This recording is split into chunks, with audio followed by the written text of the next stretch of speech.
creo yo que un artista no tiene que ser necesariamente como un superhéroe, tener como dos identidades o dos dualidades, sino ser como redondo o ser como coherente, que tu arte sea personal y que tu personalidad no tengas que sacrificarla. Creo que fue algo como que también sufrí o como que me costaba como decir, es que voy a dejar el arte a un lado para tratar de tener una vida social que no tenga que ver con el arte. Creo que eso nos pasa, como decir, es que ya tuve mucho arte en el estudio, ¿no? Y quiero afuera hacer otra cosa. Pero inevitablemente si estamos trabajando de eso es porque empezamos como por pasión y por lo que nos gusta.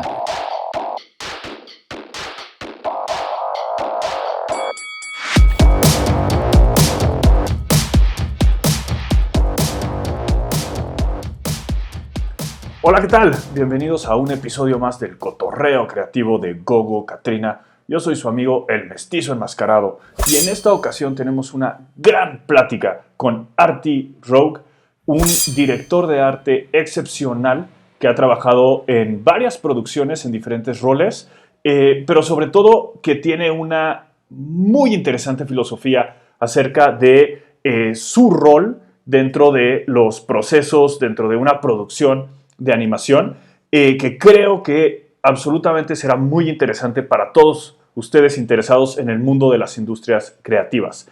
En esta primera parte de la conversación, Artie nos cuenta un poquito sobre su recorrido, un poquito de momentos difíciles a través de su hacer artístico, que creo que son bien interesantes y que bien vale la pena escuchar. Como siempre, los dejo con la conversación. No sin antes recordarles que pueden suscribirse a nuestro canal de YouTube, en Spotify, en iTunes, donde sea que escuchen esto, para no perderse las actualizaciones con nuevos episodios del Cotorreo Creativo. Por ahora, los dejo con Artie. Artie Rowe, ¿cómo estás? Bienvenido al Cotorreo Creativo de Gogo Katrina. Un placer tenerte aquí. ¿Cómo andas? ¿Qué tal? ¿Qué tal? Pues mucho gusto por la invitación. Todo chido. Ya sabes, aquí pasando el ratillo, un buen momento. Pero gracias por andar con la invitación por acá. Yo tenía ganas de platicar un poquitillo. Qué bueno, qué bueno. Gracias a ti por estar aquí. Y la gente que escucha el Cotorreo Creativo sabe que siempre me gusta empezar cronológicamente. Tú eres director de arte, tú eres un artista que ya tiene cierto posicionamiento en la industria de la animación, pero ¿cómo empezó? ¿En qué momento tú te diste cuenta que te interesaba este mundo de la creación, este mundo del arte? Muy atrás. Me ha tocado historias luego donde la gente no sabe cómo a qué se quieren dedicar, pero creo que yo siempre supe. Creo que todo empezó en Canal 5, ya sabes, pasaban muchísimas veces Star Wars, pero recuerdo que de esos especiales cuando llegaban a pasar Star Wars, pasaron como un making of.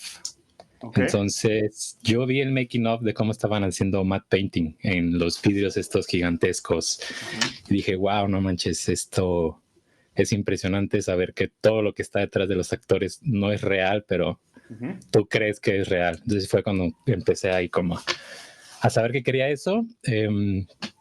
También viendo Canal 5, igual, el pájaro loco, al final siempre salía el creador como en su estudio y sabes, atrás los botes de pintura y como explicaba, vamos a mezclar el color y vamos a dibujar a loquillo. Y hacía como todo este dibujo, entonces como que se me hacía muy fascinante toda esta sinergia que tenía cuando él estaba explicando y le gustaba un buen, como toda esta parte. En esa misma época de mi infancia pues estaba Art Attack, ya sabes, era como empezar a hacer manualidades. Hubo un tiempo también donde estaba como, pues, ya sabes, los papás van a trabajar y todo ese tipo de cosas, entonces pasaba un ratillo como solo en mi casa, entonces era como consumir muchísimas caricaturas, consumir cómics, consumir como de todo y empezar como a generar mis cosas. Ese tiempo también estaban como muy de moda los álbums, era cuando tú ibas y comprabas tu álbum de Dragon Ball. Y cómo me estresaba no poderlos coleccionar todos, y lo que hacía luego era dibujar la estampa que me hacía falta y la pegaba como para tener el álbum completo, y era como yo empezaba como a darle una funcionalidad. Entonces como que veía que todo lo que estaba a mi alrededor eran imágenes, tal cual era como consumir caricaturas, consumir películas, leer muchísimos cómics, en toda esta parte. Entonces, como me dio una especie de salvavidas para tener como mi personalidad, creo que ahí fue cuando lo empecé como a llevar hacia ese camino. Órale, está buenísimo. Oye, y dime algo, porque Canal 5 es un referente súper fuerte para muchos de los que estamos más o menos en este rango de edad. Eh, pero salvo quienes se dedican específicamente a los cómics no salen como referencia tan frecuentemente. ¿Qué cómics veías? ¿Qué leías? ¿Qué es lo que te impresionaba de ese medio?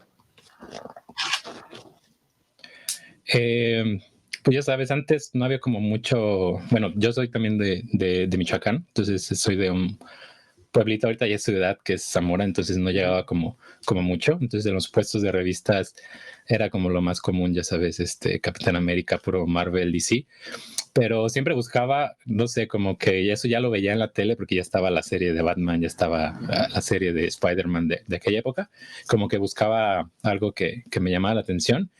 Y me acuerdo mucho que consumía mucho a Capitán Marvel y Miss Marvel porque no lo veía en ningún otro medio.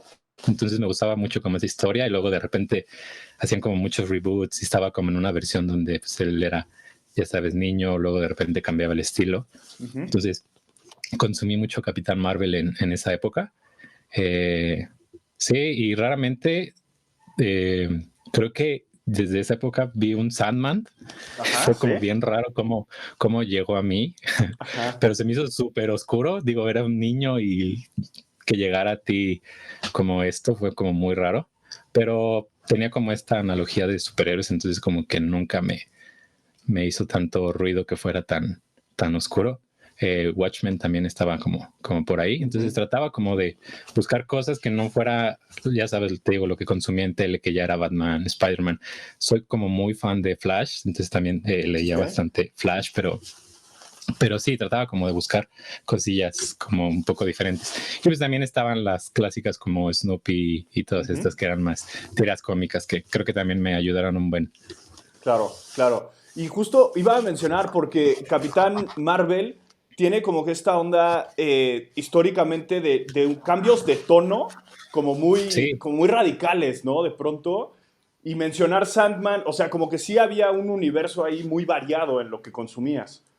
sí, no, incluso soy del 92, tengo como esta transición de los 80s, 90s, entonces te digo que consumía Dragon Ball, Samurai Pizza Cats, Claro. Arale, todo este tipo de anime de la old school, pero también tengo esa transición a Nickelodeon de Hey Arnold y todo este tipo de cosas, entonces era como súper variado, digo, Dragon Ball creo que es el referente de todos, porque fue de lo que más llegó para acá, pero entonces tengo como esta transición donde tengo todo cultura medio japo, ¿sabes? Creo que algo que me acuerdo mucho es ver Masked Rider. Entonces me gustaban Claro, mucho los wow. Kamens. Soy fan de los Kamens y de Ultraman. Me gustan un buen. Creo que ahorita los ves y te ríes de las Sí. coreografías y todo lo que hacían, pero no manches, demasiado impresionante. Y te digo, también tenía como toda esta onda Nickelodeon, Cartoon Network de los 90s. Entonces fue como muy raro como esta transición. Y aún consumo varias de como esta mezcla extraña, pero sí, pues como dices tú, creo que fue súper variado como todo lo que empezó a llegarme visualmente. De acuerdo, de acuerdo. Oye, ¿y cómo pasaste de este consumo y de este interés de niño a hacer de esto una profesión? ¿Estudiaste formalmente arte? ¿Qué pasó en medio?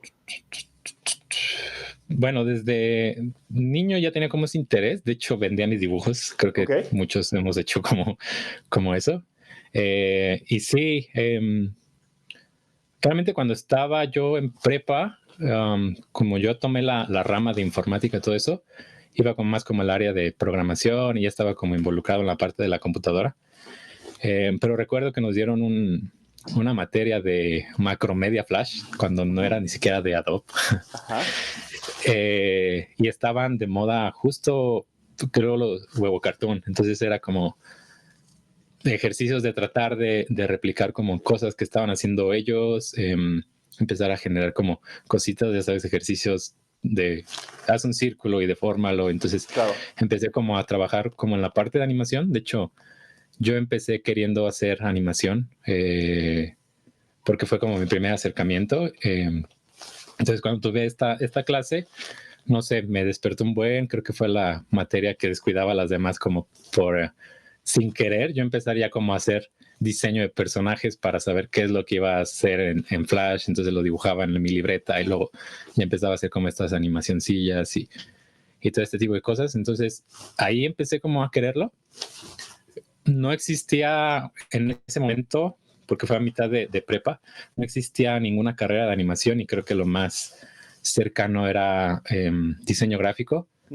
Yo recuerdo que en ese tiempo también estudiar arte no se me hacía como, creo que igual como por todo el contexto que te vienen manejando, que era más como de casa de cultura y vete al taller en la tarde a taller de pintura, no lo veía como algo que debería de estudiar.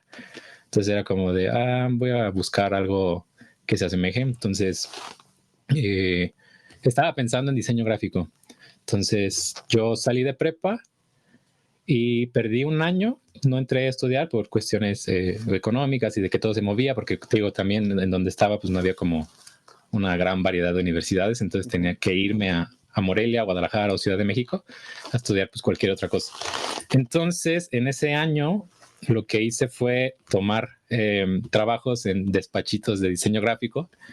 Recuerdo que me aventé y me decían, ¿sabes hacer esto? Sí. Y una noche antes ya estaba aprendiendo a usar Illustrator y Photoshop, así súper básico. Digo, también no es como que una imprenta ocupara como la gran cosa.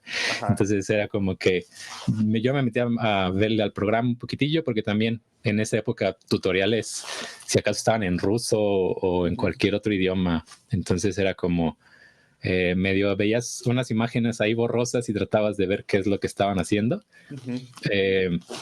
Recuerdo mucho que encontramos con mi papá un escáner tirado en la basura y lo convertí en caja de luz. Lo convertimos en caja de luz porque le pusimos un foco adentro.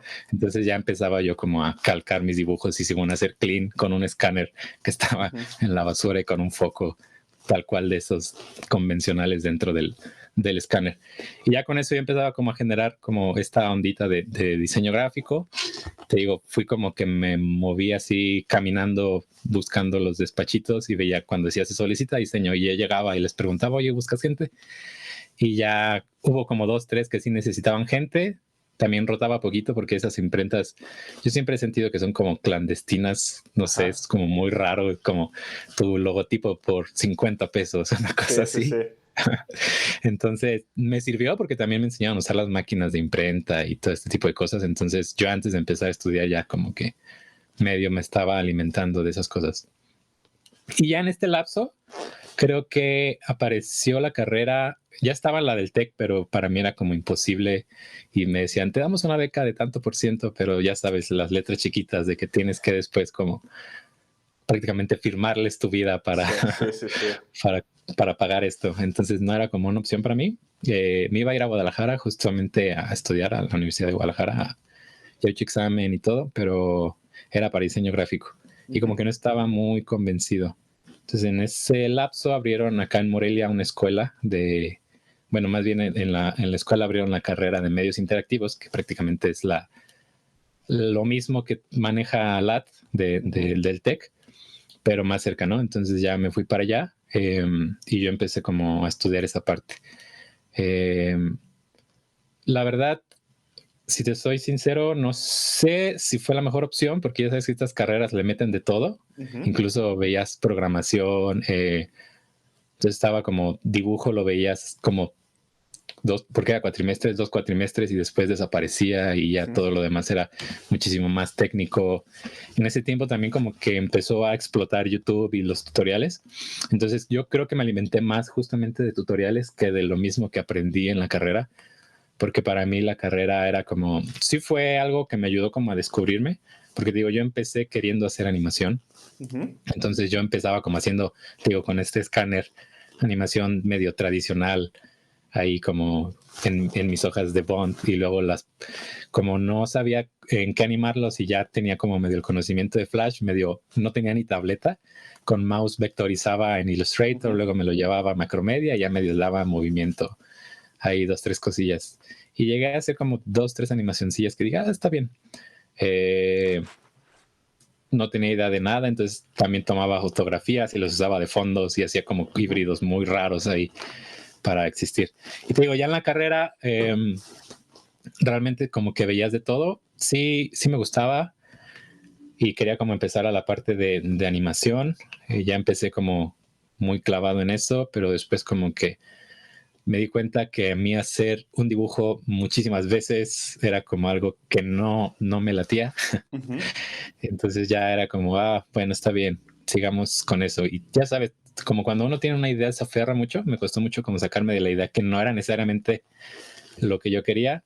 Luego vimos un poquito de 3D y me gustó mucho como hacer modelado, pero también me daba muchísima flojera hacer la parte técnica, ya sabes, UVs, sacarle como que sea modelo para producción, que sea como todo eso. Entonces yo dije, no, a mí me gusta agarrar, esculpir y dejarlo así, que se vea como la sensación de que es más tradicional. Y como que me fui dando cuenta que lo que me gustaba era como la parte más artística, más la parte como de generar contenido, más que la parte de, pues sí, darle movimiento, o la parte más como final de una producción. Y ya como que me fui encaminando en esa parte. De hecho es muy curioso porque te digo, yo terminando la carrera, en Morelia no hay nada prácticamente, solo despachos de diseño, empresitas que hacen publicidad. Digo, de ahí a Cinépolis, entonces como mucho de la publicidad también se enfoca en alimentar a Cinépolis y hacer como espectaculares y toda la parte, pero sigue siendo publicidad y como que no me latía tanto. Entonces, lo que pasó es que yo saliendo empecé a dar clases en casi todas las escuelas de Morelia. Claro. Pero pues era como súper variado, ¿no? Daba clases de animación vectorial, daba clases de modelado incluso, daba clases de animación 3D, prácticamente duplicaba todo lo que vi en la carrera como para mantenerme. Pero también me daba un poquillo como de tiempo, porque pues era un poquito más fácil saber que solo dabas clase y cumplías como con el horario de dar clases y te quedaba un tiempo como para practicar. Entonces empezaba yo como, ya sabes, a practicar un poquillo dibujo y todo. Y yo bien ingenuo ya quería como salir y hacer como un buen de cosas. Entonces empecé a mandar portafolios a todos lados de aquí, Anima, Huevo Cartoon, que era lo que más sonaba en ese tiempo. En ese tiempo creo que estaba incluso Animex, que era cuando, sí, cuando hicieron la leyenda, sí creo que es de ellos, no, antes de pasar a Anima era de ellos, de Animex. Entonces como que yo traté de moverme, pero pues todos era como de, o no me contestaban, o era como de, no tienes el level, y pues ya, ahí se quedó. Entonces abrieron una empresa acá en Morelia que se dedicaba como a hacer interactivos y contenido interactivo para las escuelas, como para enseñarles a este aprendizaje que ya no sea en libros de texto, sino que ya sea con darles como iPads y empezar como a generar este programa, obviamente con escuelas particulares. Y buscaban ilustradores. Digo, yo también creo que esta empresa es de lavado de dinero o algo así, porque tenía una infraestructura grandísima donde les decías, ocupas una Cintiq y ya tenían la Cintiq, ¿no? Era como muy absurdo la infraestructura que tenían las instalaciones. Creo que bien podía hacer cualquier estudio de animación para una producción grande, pero era para hacer este contenido, ¿no? Entonces yo siento ahí algo extraño ahí, pero buscaban como ilustradores. Yo dije, sí, Simón. Ya cuando me hicieron la entrevista fue como, no, pues tienes toda la libertad como para hacer esto. Ya llegando ahí fue otra realidad. Era como ilustración vectorial y acá entre nos algo que odio mucho es usar vectores. Es demasiado para mí. Digo, empecé y les tengo el cariño de que me ayudaron a sacar ideas, pero no, es horrible trabajar vectores. Entonces, yo empecé ahí. Ahí conocí a otro artista que justo estaba aquí en Michoacán, aquí en Morelia, que se llama Lin Cook, que ya es famosillo también por la parte de escultura, sobre todo de criaturas y todo. Entonces estuvo muy chido porque yo ahí empecé como a tener un contacto con alguien para un crecimiento artístico, porque era como de, nos daban hora y media, yo creo, para comer. Nosotros ahí mismo en la empresa, te digo, pues la infraestructura era tan grande, tenían comedor.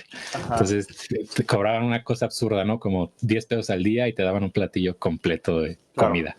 Entonces, no sé, comíamos así como rápido, sin chinga, nos íbamos y nos hacíamos una práctica, como decir, ¿sabes qué? Hoy vamos a realizar un monstruo, pero que sea un monstruo ejecutivo. No sé, nos poníamos cosas bien absurdas. Pues él le estaba dando a ZBrush, entonces yo dije, bueno, le voy a dar a ZBrush o a aprender como 3D en lo que estás haciendo. Y ya como que empecé ahí con él a generar estas prácticas en la hora de comida, entonces veías así el estudio solo, nada más él y yo como ahí practicando, porque todos iban como a comer y ese tipo de cosas. Y ya empezábamos ahí como a generar esta parte de trabajitos. Entonces yo empecé haciendo muchísimo concept en 3D gracias a él.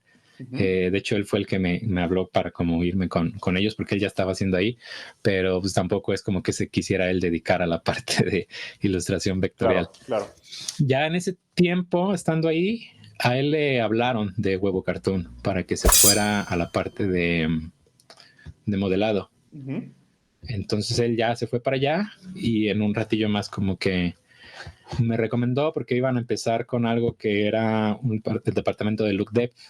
Aquí en México lo que nos decían es que Look Dev realmente nunca se había manejado. Estoy hablando de que sí estuvo la película, la 3 de Huevo Cartoon, pero que se la aventaron a como pusieron. Entonces ahora para estas últimas películas empezaron como a darle una infraestructura un poquito más cercana a un pipe de una producción real. E iban a abrir el departamento de Look Dev. Entonces como por mis skills que medio dibujaba y como que le movía al 3D, pues me consideraron para entrar a la parte de Look Dev. Entonces mi primer acercamiento ya profesional en la industria pues fue haciendo Look Dev justamente. Claro. Y llegando allá, bueno, hubo como un inter entre eso, que yo me cambiaba de un lugar a otro. En ese inter existe una plataforma que no sé si ubicas, que se llama Artela, que era como para generar bastante comunidad. Pues ahí me buscó el fundador de Artela porque yo dije, pues sirve. Entonces yo subí mis cosas ahí random y me habló. Este cuate se llama Bobby Beck, él trabajó en Pixar y de hecho estaba haciendo un proyecto con Carlos Baena, que es el director de La Noria, de este cortito. Y ya tenían como ahí un proyecto, trajeron un montón de artistas de varios lados del mundo y me consideraron para hacer pues, diseñito y también para hacer color script. Entonces en este inter yo estuve como interactuando con ellos. Pues, ¿Para hacer color script en dónde, perdón? Ahí en un proyectito que tenían de Artela. Ok, que era como un cortito que se llama Teaser One. Pero la idea de Artela era como generar comunidad entre pues, toda la industria a nivel mundial. Prácticamente ese era como su objetivo, ¿no? Entonces te estoy hablando que me tocó trabajar con gente que ya tenía un nivel profesional pues muy alto, otros que no tanto. Hubo otros 2 mexicanos que estaban como en la parte de props, animación, cosillas así. Pero yo al estar en la parte de arte tuve mucha comunicación con Bobby, que te digo que es el dueño el fundador de Artela. Y no sé, era como que él decía, me gusta mucho, vamos a ver cómo lo pluseamos, voy a traer a tal artista que conozco de un lado para que nos dé su feedback. Entonces ahí yo aprendí muchísimo. Yo nunca había hecho un color script, ni siquiera sabía que existía color script. Realmente era como de, para mí era un proceso de que es arte y luego ya se hace producción. Y ya estando en Artela, empecé a comprender el pipeline de una producción, porque aunque fuera a un nivel mucho más pequeño, me dio como toda esta info y todo este panorama de todo lo que se necesita. En ese tiempo creo que era un corto de 2 minutos o algo así. Está en YouTube y en Vimeo, se llama Teaser One. De hecho, si lo buscan, lo publicaron mucho en CG Meetup y todas estas páginas de 3D medio famosillas. Y ya te digo, empecé como a hacer eso. Eso fue como mi primer acercamiento en arte, en este inter que yo me iba a Huevo Cartoon. Y fue cuando yo dije, no tengo por qué estar sufriendo con lo técnico. Y si me gusta la parte de dibujo y era algo que tenía, pues déjame darle como por ahí. Pero yo ya había firmado para irme a hacer Look Dev. Ujú. Entonces dije, bueno, pues me la voy a aventar, es técnico, pero pues es texturas, entonces, ¿qué puede salir mal? Ajá. Y ya dije, voy a ir a vivir el sueño de la animación. Ok, ok. Ya me fui allá a hacer la parte de Look Dev. Look Dev al principio era como muy caótico para mí porque era como sí hacías tus texturas, pero de repente era como generar shaders y todos estos nodos. Yo vi nodos y Nuke en la materia y lo odiaba porque era como muy técnico que conecta esto por acá y conecta como lo otro. Pero me ayudó un buen porque ya cuando empiezas a entender los materiales, que todo material tiene pues un color local, que tiene especularidad y que tiene cierta respuesta ante la luz, como que me dio otra visión que luego después lo iba aplicando a mis texturas y que después eso me ayudó a un futuro a aplicarlo a ilustraciones porque era un lenguaje técnico que no necesariamente tenías que digerirlo tan técnicamente en cuanto tú lo reproducías.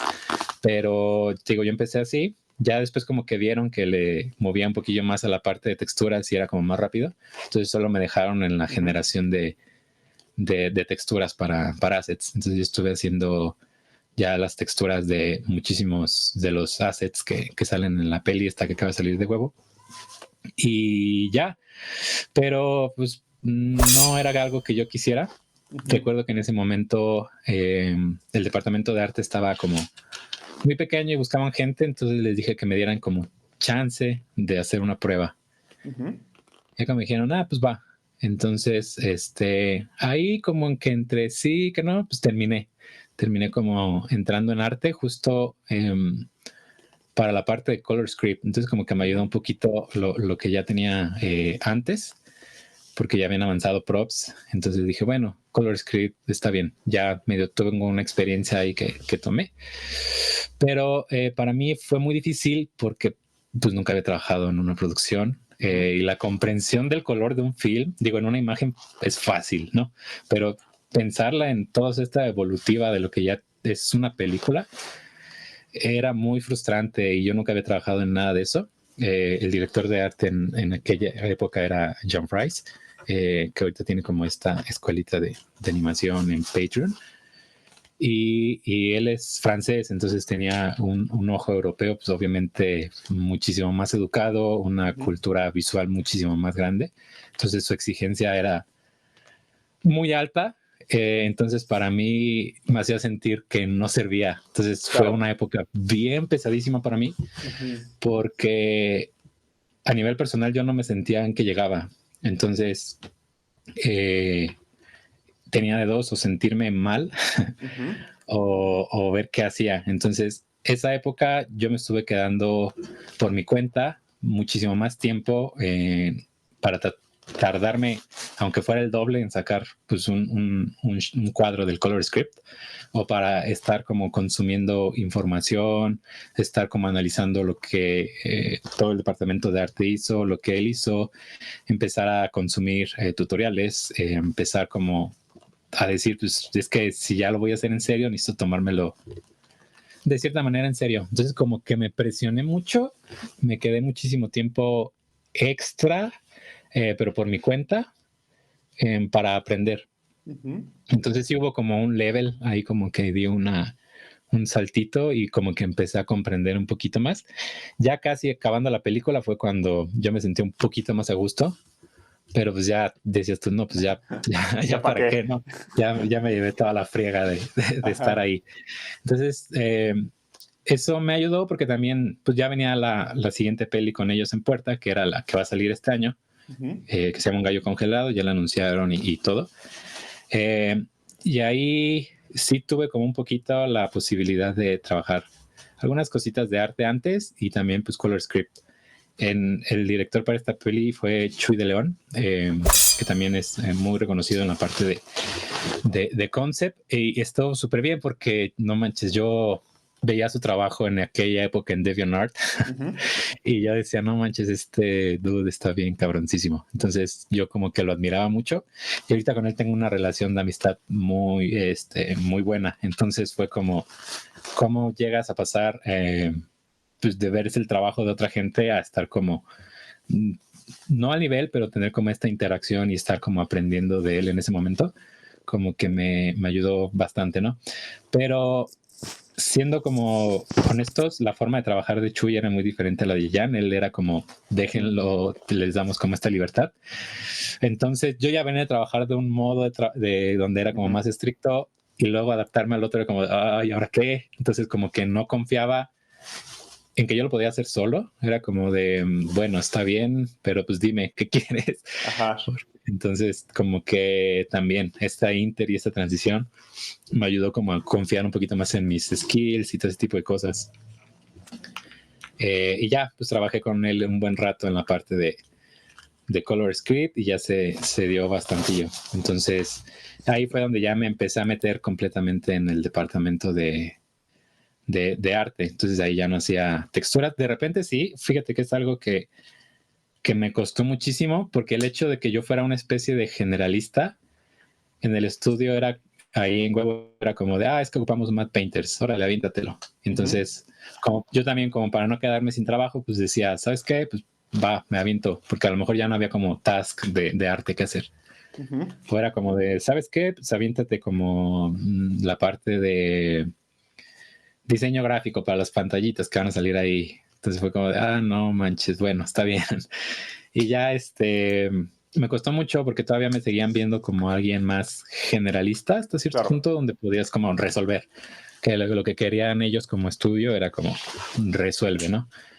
Y ya, pues como pausando un poquito aquí, pues ese fue como mi cómo entré a la parte de la industria. De acuerdo, de acuerdo. Oye, no te quise interrumpir porque venía un muy buen flujo de contar toda esta historia que creo que Dale. Mucha gente podría empatizar, pero sí me gustaría volver a un par de puntos. Sí, dale. Primero, dijiste algo que en un episodio anterior del Cotorreo Creativo escuchamos casi literalmente de un gran artista, Dave Gastelumendi, que justamente estudió animación, empezó a trabajar como animador y todo su tiempo libre lo pasaba en diseño de personajes, diseño de criaturas, que es lo que a él le gustaba. Y él expresaba también esta frustración de no quiero dibujar lo mismo, ¿no? 30 veces, al final no quiero ser animador, ¿no? Iba a señalar lo coincidente de eso. Y después mencionaste a Artela y a Bobby y a Carlos Baena. Day fue diseñador de personajes en La Noria, con Carlos Baena, que se hizo utilizando Artela, ¿no? como plataforma de colaboración. Entonces me parece como interesante, ¿no? Ahí esas coincidencias. Y para mí rescato algo que se dijo muy claramente en esa conversación y que creo que aquí también nos lo estás diciendo, que es, y que ha salido en otras conversaciones, ahora que lo pienso con Ale Gamés y otras personas, lo importante de ser un poquito fiel a tus intereses y a lo que realmente buscas, ¿no?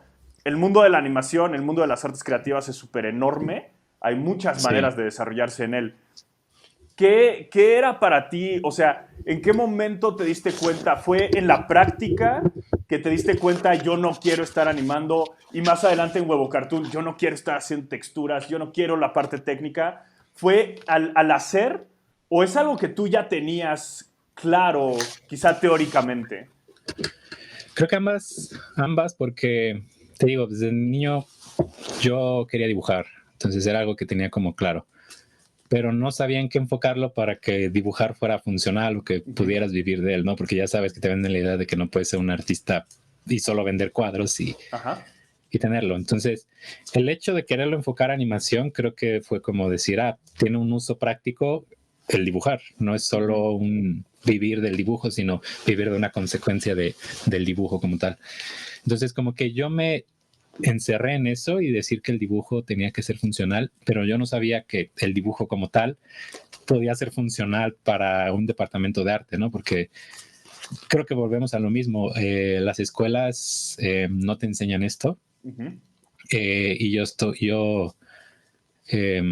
a pesar de que ahí descubrí que no me gustaba hacer las cosas, creo que para mí hubiera sido más fácil haber estudiado un Bellas Artes y tener todo este bagaje cultural y luego aplicarlo a la tecnología, que al revés, que yo me di de topes sabiendo manejar software y era buenísimo manejando softwares, pero aprender la parte fundamental fue la que a mí me costó porque tenía que quitarme el chip tecnológico.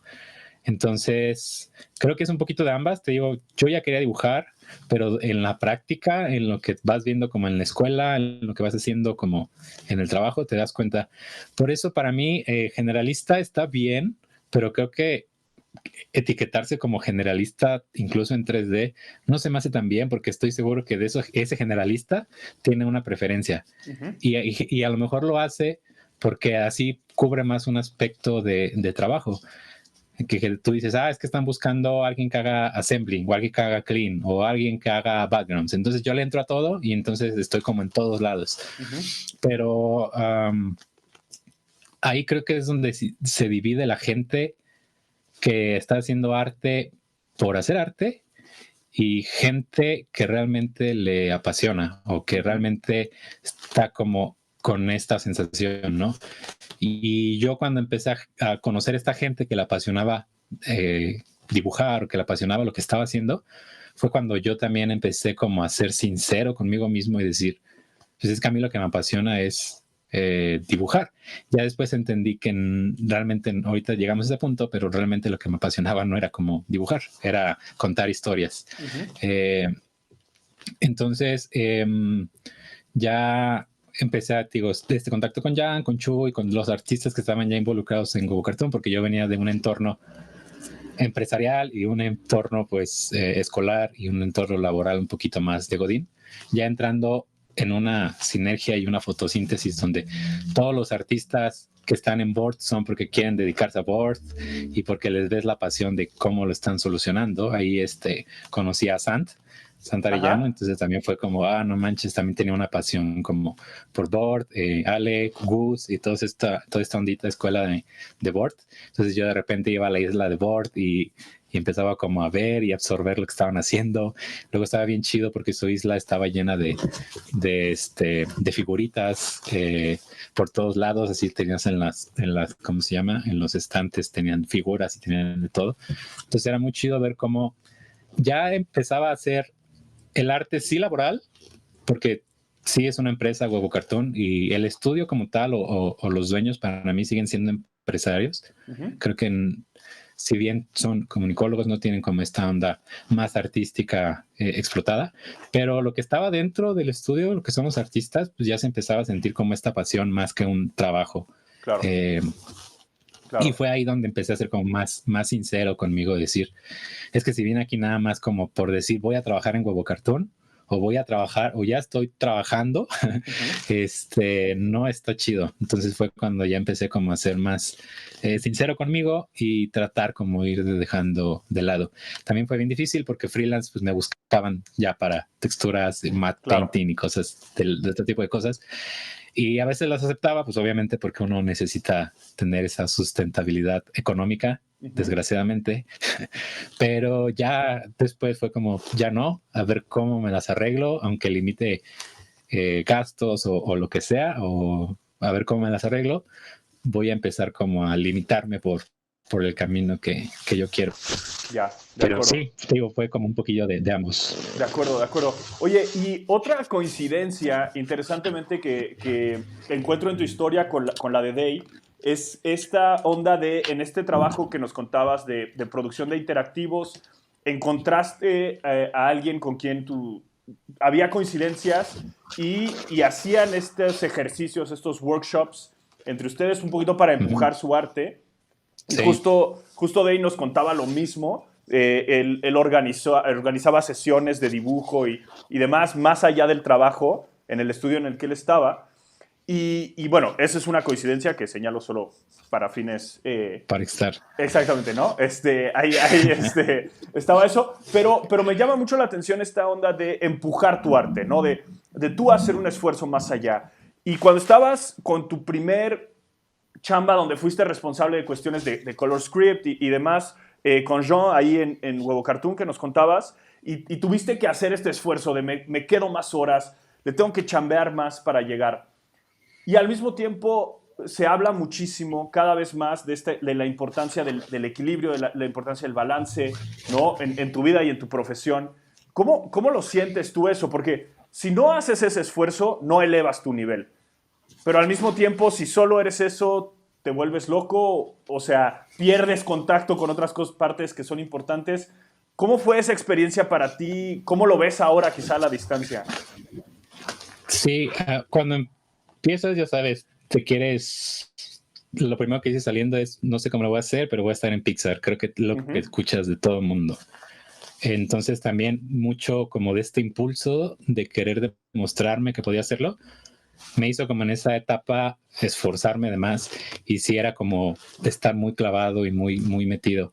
Pero me empezó a costar que mi interacción con más gente era más reducida, empiezas a sentirte como un poquito más aislado y como que incluso tu único tema de conversación empieza a ser el arte o lo que estás haciendo y es un poquito como frustrante porque es como llegas a una reunión y hey, yo hago esto o hey, quieren hablar de lo que estoy aprendiendo, como que estás tan metido ahí en tu mundo que te cuesta un poquito abrirte a ciertos lados.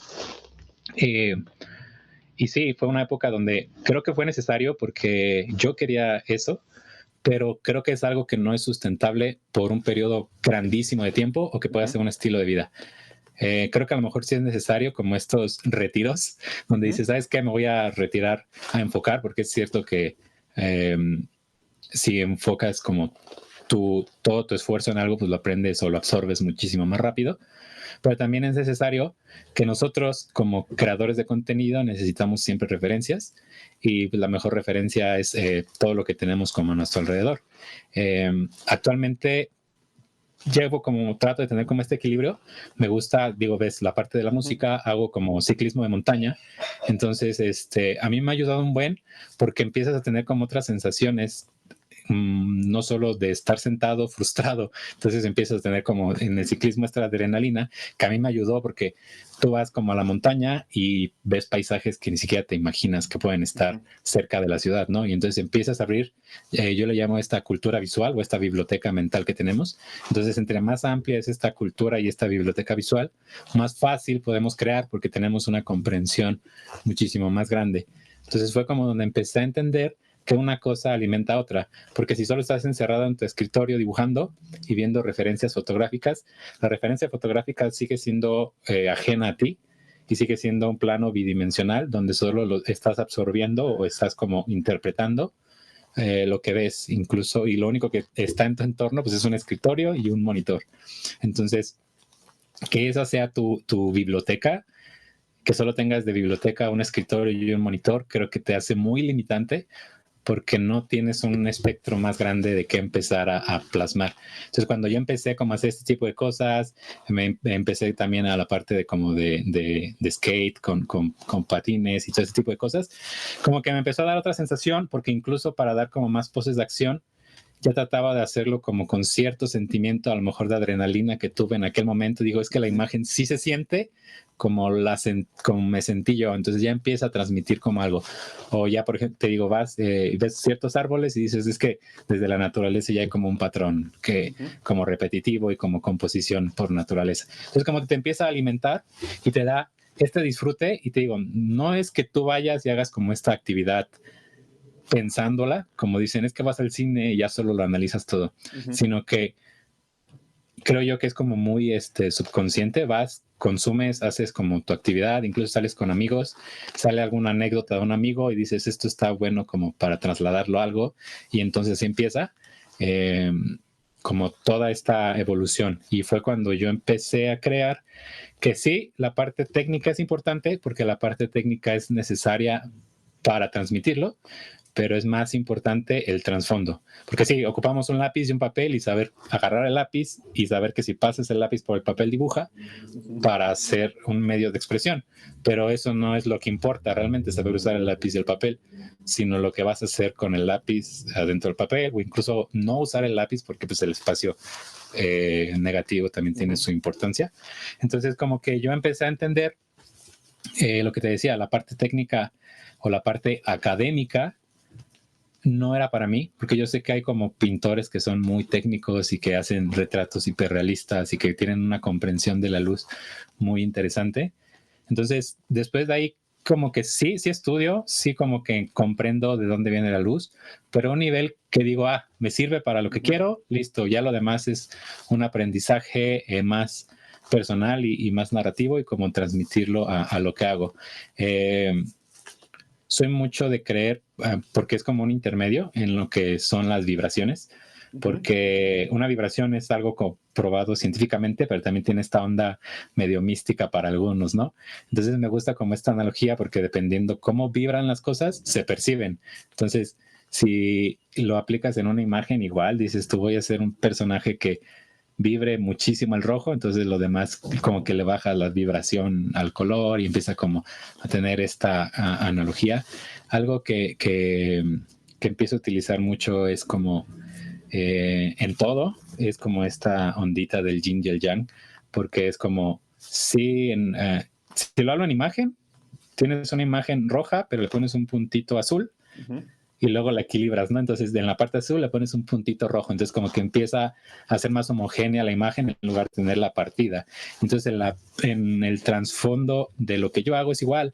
El arte que hago le meto un poquito de mi personalidad, pero mi personalidad sigue siendo artística por todo lo que consumí, por todo lo que me llevó a lo que soy, entonces sigo haciendo actividades que incluso tengan que ver un poquito con la parte del arte, por ejemplo el hiking, entonces me gusta hacer como hiking, pero luego haces dibujo o hago plein air ya cuando llega allá, entonces como que empiezo a generar este yin yang en todo lo que hago para tener como una cierta coherencia y un equilibrio y que no sea como dividirlo, porque está muy cabrón. Siento que a veces es como si fuéramos superhéroes, de ponernos una máscara para ser el artista y luego tener que quitársela como para ser la persona que vive detrás del arte.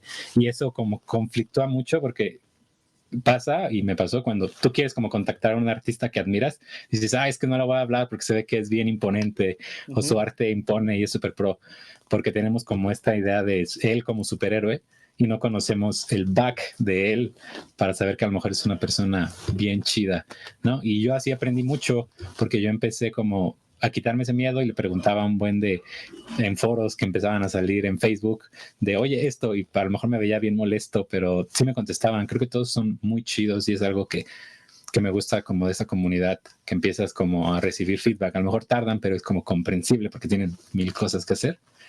Y te digo, entonces creo yo que un artista no tiene que ser necesariamente como un superhéroe, tener como dos identidades o dos dualidades, sino ser como redondo o ser como coherente, que tu arte sea personal y que tu personalidad no tengas que sacrificarla. Creo que fue algo como que también sufrí o como que me costaba como decir, es que voy a dejar el arte a un lado para tratar de tener una vida social que no tenga que ver con el arte. Creo que todo nos pasa, como decir, es que ya tuve mucho arte en el estudio, ¿no? Y quiero afuera hacer otra cosa. Pero inevitablemente si estamos trabajando de eso es porque empezamos como por pasión y por lo que nos gusta. Entonces, ahorita ya es como que también mi personalidad no le quito lo friki que puedo ser o lo geek, sino que ya como que vivo con ella y ya empiezas a como que tener ese equilibrio. Y así me ha funcionado ahorita. Si quieres te hablo un poquito más de eso, pero no sé si quieres tocar un puntillo ahí. No, está súper interesante esto, muchas gracias. Y yo creo, si puedo extraer algo, es esta cuestión de un poquito de no permanencia. O sea, que hoy yo necesite atorarle para resolver este problema y quedarme hasta medianoche, no significa que me voy a quedar hasta medianoche siempre, ¿no? Este ejercicio por el que tú tuviste que pasar para entender esta parte de Color Script específicamente, ahí era necesario, ¿no? Sí. Pero eso no significa que sea necesario o saludable siempre. Y quizá Siempre, llegará exacto. otro momento en el que se vuelve otra vez importante. Pero de la misma manera es importante agarrar tu bici de montaña, agarrar tus instrumentos y dedicarle tiempo y energía Sí. a eso. Sí, no, y luego uno se siente culpable de que no dibujó nada. Creo que a Ajá. todos les pasa. Es como de, es que no hice un ejercicio. Y también como que te influencias de que dices, es que mira, este artista estaba en mi nivel y ahorita ya se aventó. Entonces como que dices, déjame darle prisa. Pero pues es como diferente porque cada quien lleva como su ritmo. A lo mejor ahorita él está dedicando y después le va a bajar y ahí se va a quedar y lo vas a alcanzar en algún momento. Y algo que también se me quedó muy grabado es en algún punto en Huevo Cartoon nos llevaron a Marcelo Viñali, que ha trabajado en cosas buenísimas. Estuvo en Spider-Verse, trabajó en Hotel Transylvania, en Lilo y Stitch. Ya es de la old school, de hecho todo así, mesa de luz, dibujar a lápiz. Pero era un ser tan playful, era así como todo paz, y que no lo veías como, es que quiero, dibujaba a cada rato y nos decía incluso que tenía sketchbook en todos lados de la casa por si le llegaba una idea, pero era eso. Y me marcó porque es como, es que si me llega una idea la transmito, pero no es que esté forzando a que todo el día tengo que estar como dibujando. Y me abrió un montón a saber qué es lo que quería, porque, y esto lo digo siempre, se los digo a todos, a artistas, amigos, es como, él me dijo algo que me marcó mucho, que es que tú no eres modelador 3D, tú no eres no sé, clean artist, tú no eres animador, tú no eres diseñador de personajes, todos somos contadores de historias. Lo que queremos hacer es contar una historia, así sea el comercial más mínimo, quieres contar lo que es tu producto y este producto tiene un trasfondo que la gente debe conocer o de los beneficios que debe conocer. Una película ni se diga, entonces necesita como contar algo que tenga como este afín. Y también hablábamos mucho de que hay dos caminos. Uno es el camino de la vida y por lo que nosotros estamos como familiarizados, y otro es el camino de la película. Y si nos llegan a converger en algún punto, la película no tiene un interés para ti porque viajó por un lado y tu vida viajó por otro, entonces no hay como un punto de ahí de inflexión. Entonces el trabajo de nosotros es contar una historia que pueda ser universal y pueda llegar del medio que tengas, que es lo que decían antes, por eso estaban las pinturas rupestres, era un modo de comunicar y transmitir, y era su medio, y no es como que digan, yo soy el pintador rupestre de personajes, yo soy el pintador de solo tinta roja con cochinilla, y como que lo especializabas, sino que todos transmitían o contaban algo, ¿no? Porque pues era lo que ellos necesitaban hacer. Y funciona igual ahorita, por eso ya no lo veo como que quitarle mérito, porque creo que siempre ha habido como una pelea. Y siempre los digo, es como de, los de 2D odian a los de 3D, porque dicen es mejor el medio 2D, y luego los de 3D es que es mejor estos renders, o incluso animación dice, es que arte hace las cosas y no la complica, y luego arte dice, es que animación ya le bajó un montón la calidad. Entonces como que hay como estas peleitas porque no lo están viendo como que al final todos queremos contar algo.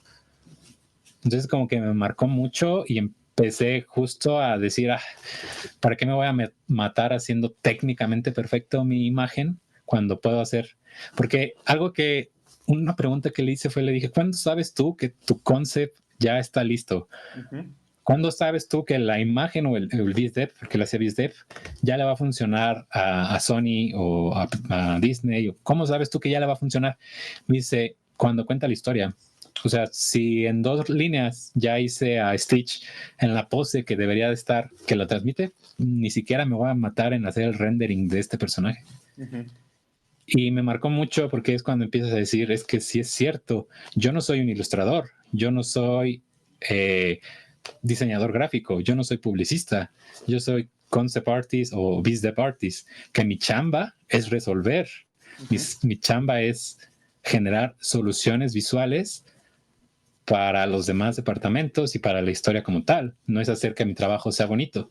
Y fue cuando empecé yo a hacer mi trabajo más emotivo, más metiéndole mi personalidad, ni preocupándome si los brochazos se veían bien, sin preocuparme como por muchas cosas, sino que fluyera y que fuera más narrativo, más que técnico. Y lo que te digo, vuelvo a lo mismo, también si a lo mejor quieres contar una caída, pero no tienes como este conocimiento de perspectiva, pues no vas a dar el mensaje. O sea, sí es necesario tener como un trasfondo que vas alimentando, pero no es para mí lo fundamental. A lo mejor ahorita hice una imagen y la perspectiva no es la más chida. En 2 meses voy a tener un mejor conocimiento de perspectiva, pero ya me quité yo o ya pude resolver yo una imagen con los skills o las herramientas que tenía en ese momento. Entonces te digo, él para mí ha sido como parteaguas donde cambié mi chip y donde también empecé como a confiar más en mí porque te digo, al estar como con 2 directores y como que tenía que limitarme a su forma de trabajo, estaba muy limitado a copiar artistas, a copiar estilos, a no tener como cierta identidad o resolverlo como ellos lo resolvían. Y después de eso como que empecé ya a entender y resolver las cosas a como Arti las haría. O sea, si mi skill es decir, ¿sabes qué? No soy el mejor haciendo perspectivas, pero sé 3D, hago un blocking 3D y sobre eso dibujo. Y así empecé en lo que a la par estudiaba perspectiva, ¿no? Y entonces no me limitaba como por esa parte. O al contrario, decía, ¿sabes qué? Pues mi rendering a lo mejor no es tan chido. ¿Sabes qué? Pues haz puro color local y si quieres hacer texturas, haz photobash. Entonces no te preocupes porque tengas el skill más fuerte, sino que empieces a contar lo que tú quieres contar. Y también hasta esa limitante, porque luego hay mucho, a mí, por ejemplo, por eso no me gusta el hiperrealismo ni el realismo, y me gusta mucho el arte, por ejemplo, de películas de live action, pero cuando es así como un rendering super clean, o incluso cuando hay color scripts, por ejemplo el de Cars 2, que ya es como que parece el render, no me gusta porque ya no hay como una interpretación para los demás departamentos, ¿sabes? No hay como una libertad creativa. Y es algo que ahorita he estado como tratando de implementar en mi rol de dirección, como aportar lo que yo puedo aportar, pero dejar como un espectro de creatividad para el siguiente, porque si yo contraté, por ejemplo, no sé, yo soy el director de arte y de ahí va a pasar al background artist. Si yo me limito tanto y le digo exactamente qué hacer, siento que él en primera me va a odiar porque va a decir es que no me estás dejando creatividad, y en segunda, si yo lo estoy contratando es porque confío en él. Y era algo que me pasaba mucho en Huevo Cartoon, que yo sentía que no confiaban como en mis skills y por eso me daban como todo tan digerido. Y ya empecé como a entender como muchísimas cosas que en mi área no es hacer el rendering perfecto, sino hacer algo que le va a servir a los demás. Y entonces si hacías un concept, no necesariamente ese concept tenía que ser el estilo final. A lo mejor lo que estaba resolviendo ese concept era el tipo de shapes o las formitas que se van a usar. Ah, va, chido, ya sabemos por dónde ir. Y luego haces otro concept donde dices, ah, aquí se va a resolver la paleta de color. Entonces como que van sumando y al final el resultado final que ves en pantalla tiene la suma de todo eso, pero no dedicarle un mes completo a hacer una imagen, porque luego para mí era como muy frustrante, que era como de, es una imagen, sí, pero me gustan las formas, ahora métele color, y trabajabas en esa imagen como un montón y yo la terminaba odiando y ya no le veía errores, yo decía, ya, hasta aquí, no, ya no, pero sí salían más. Entonces, cuando te digo, escuché esto, que cuando cuenta la historia ya funciona tu imagen, yo dije, ya, así va a ser mi modo de trabajar. Si este concept cuenta la historia bien, va a tener errores que las voy a identificar después, porque todos identificamos los errores. En mi siguiente concept ya no tendré esos errores y así es como que pienso que se van a ir sumando. Claro, claro. Y quizá este es un buen momento para retomar la cronología, porque nos decías hace rato que eventualmente llegaste a la conclusión que tu interés estaba en la narrativa. O sea, Sí, ni siquiera en dibujo, ni siquiera en concept como un fin, sino en los fines narrativos. sí, que es algo que trato como de empujar. Te digo, aquí fue como donde yo dije, es que sí, siempre quise como contar algo. Si yo animaba es porque quería hacer el movimiento de un personaje, ¿no? Y a lo mejor yo no tenía las capacidades para contarlas en un solo frame, que fue donde yo decía, por eso los cómics me gustaban un buen, porque te limitabas a contar cosas en un panel sin tener como este movimiento. Por eso fue como creo un buen referente. Incluso lo que te decía, los álbums, como que siempre elegían las estampitas con poses más potentes y empezabas a decir, es que esta es la mejor, pero ya pensando, ¿sabes? Es la mejor porque tiene una historia detrás de. Y yo hago como este ejemplo, si haces personajes, no es que digas, ah, es que es súper buen diseñador de personajes porque tiene un manejo de formas bien chido, sino porque dices, ese personaje tiene como esta historia, ¿no? A lo mejor es un niño que le gustan los dinosaurios. ¿Cómo sabes? Pues porque tiene una gorrita de dinosaurio. Entonces empiezas a tener una mini historia, aunque no estás haciendo un corto, aunque no estás haciendo un cómic, y dices, ah, este niño, no sé, le gustan los videojuegos. ¿Cómo sabes? Pues porque tiene un pin ahí de Nintendo, ¿no? O cosas así. Entonces, esos micro detalles empiezan a darle una riqueza narrativa a solo decir, es que se ve bien chido porque mira, tiene la cabeza como con formas interesantes, el cuerpo chiquito y luego tiene manos grandes. Eso es diseño, sí, está bien, pero no tiene conexión, lo que te decía, es cuando entendí que necesitamos tener una conexión entre los puentes, entre estos dos mundos, mundo artístico y mundo de la vida cotidiana. Y fue cuando entendí que parte de lo que yo quería hacer era como eso, encontrar como estas recetitas para poder contar historias de una mejor manera, o tener como moods, o tener feel, o generarle algo, porque para mí esa es como la gran diferencia entre un producto que funciona y otro que no. Puede haber proyectos, por ejemplo, Ballerina en Netflix, el render, pues se ve bien, pero es como todo acartonado en su apil de animación, la historia no te llama. Y hay otras donde dices tú, Arcane, la historia tiene un trasfondo muy chido, pausas en cualquier momento y tienes un estilo o un wallpaper, entonces empieza a haber como una conexión. Y también empezó toda esta cultura, me di cuenta también porque empezó toda esta cultura de memes. Uh-huh. Y los memes es el mejor ejemplo narrativo, porque no importa si está mal recortado, no importa si está pixeleado la imagen, te gusta y te sientes identificado con el meme por la narrativa. Y puede ser un meme viral o le puede gustar a la gente por la narrativa, no porque pasó 10 horas el artista haciendo el mejor, la fotomanipulación. Claro. ¿No? Entonces esta cultura de memes también está haciendo a la gente cambiar su cultura visual, a que lo que más les interesa es sentirse identificados con lo que están viendo o lo que están consumiendo, más que, se ve bonito. Para nosotros como artistas nos gusta que se vea bonito. Uh-huh. La gente de afuera, alguien que no tiene afín al arte, no le va a importar cómo se ve, le va a importar cómo se siente al verlo.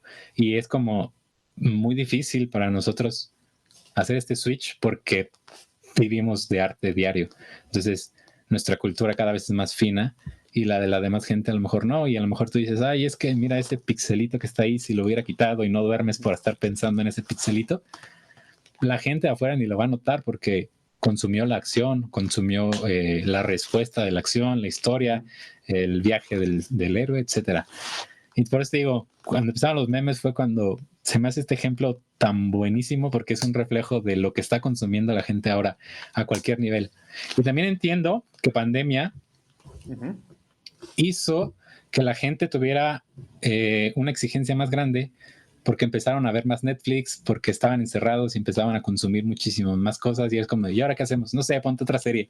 Uh-huh. Entonces, la exigencia visual de la gente empezó a crecer por pandemia, eso me queda clarísimo, pero aún así les sigue importando también la exigencia. Y lo mismo, consumen más memes, Facebook cada vez se hace que sea muchísimo más estética, como toda la imagen. Entonces, aunque no quieras, pandemia impulsó a la gente a que esta librería de la que yo te hablaba, de cierta manera también se expandiera. Si no era como con vivencias personales, es como con toda este consumo que la gente está haciendo. Entonces también nos está obligando a buscar como soluciones visuales un poquito diferentes, y por eso ya empezó como toda esta olita de hacer render no hiperrealista y todo ese tipo de cosas, porque pues ya llega a un punto técnico donde lo hiperrealista ya cualquiera lo puede hacer, dicen. No, Pixar ya lo solucionó, y ahora que sigue es como en Nemo cuando salen del agua, salimos, y ahora qué hacemos. Ya no, ¿para qué va a llegar más a un hiperrealismo si ya llegó? Entonces ya es como esta onda de que siempre vuelven las modas y que son cíclicas, porque pues, se cansó y dices, ¿ahora qué hago? Vuelvo al pasado. Entonces empiezan a hacer cosas 3D que parezcan 2D, o generar como estas estéticas más interesantes, porque estamos como en ese punto, y va a pasar lo mismo. Se va a atacar de este consumo no hiperrealista, y después van a volver a sacar el realismo, claro. Y va a estar así. Entonces, como esto es tan cíclico, ¿cuál es la recurrente? La historia. Entonces, lo que va a importar es este punto de conexión entre los mundos, de cómo lo resolviste y cómo lo absorbe la gente. Claro. Entonces, ahí fue, digo, cuando yo empecé como a empezar a contar historias. ¿Qué tal? ¿Qué les pareció esta primera parte de nuestra conversación con Arti? Como siempre, hay varias cosas que rescato y que creo que son bien interesantes, pero una que si son escuchas recurrentes de este podcast no les sorprenderá, es una vez más la importancia de la honestidad con uno mismo, de ver qué es lo que nos llama, nos jala de estas industrias a las que nos metemos, que no son fáciles de entrar, que no son fáciles de sobrevivir. Y de ahí justamente lo fundamental de ser honestos con nosotros mismos. Las industrias creativas ofrecen un amplio espectro de posibilidades de desarrollo. Es bien importante que nos escuchemos a nosotros mismos y sigamos lo que realmente queremos hacer. Espero que hayan disfrutado esta primera parte de la conversación. La segunda parte de la conversación con Arti se pone todavía mejor. Hablamos de ideas que alimentan el quehacer artístico de Arti. Hablamos de la identidad mexicana y de su construcción y algunos otros temas ahí súper interesantes. No se la pierdan. Mientras tanto, recuerden seguirnos en todas las redes sociales. Estamos como GoGoCatrina. Suscríbanse a este canal, iTunes, YouTube, Spotify, donde nos estén escuchando. Eso nos ayuda muchísimo. Muchísimas gracias. Yo fui el Mestizo Enmascarado.